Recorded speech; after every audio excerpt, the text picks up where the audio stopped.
এক গুন্ডা সিইওর দিকে একটি ডার্ট ছুঁড়ে মারল। দৃশ্যটি একটি মেয়ের নজরে পড়ল। সে সাথে সাথে ছুটে গিয়ে মাঝপথেই ডার্টটি ধরে ফেল।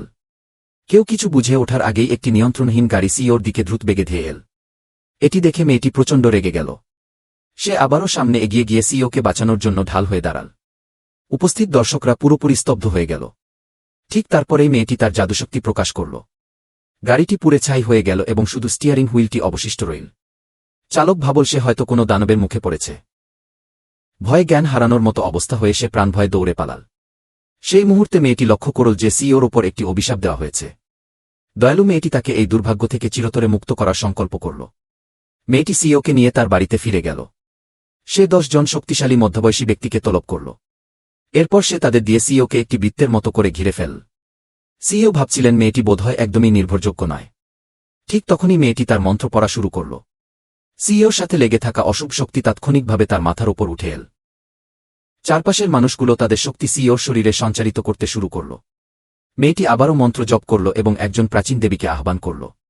তারা দুজনে মিলে লোকটির ওপর থাকা অভিশাপটি ভেঙে ফেললেন। অভিশাপ মুক্ত হওয়া মাত্রই সিইও দ্রুত হাঁটু গেড়ে বসে মেয়েটির হাতে চুমু খেয়ে কৃতজ্ঞতা প্রকাশ করলেন।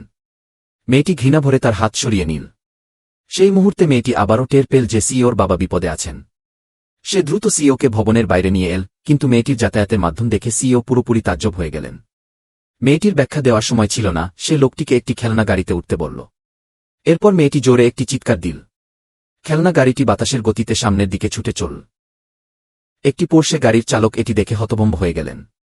তিনি বিশ্বাসই করতে পারছিলেন না যে একটি খেলনা গাড়ি তার পোর্শের চেয়েও দ্রুত চলতে পারে। অন্য পাশে সবাই সিইওর বাবাকে মৃত বলে ঘোষণা করেছিল। ঠিক সেই মুহূর্তে মেয়েটি খেলনা গাড়ি চালিয়ে সেখানে পৌঁছাল। সে গাড়ি থেকে লাফিয়ে নেমে সাথে সাথে বলল যে বৃদ্ধ লোকটি মারা যাননি।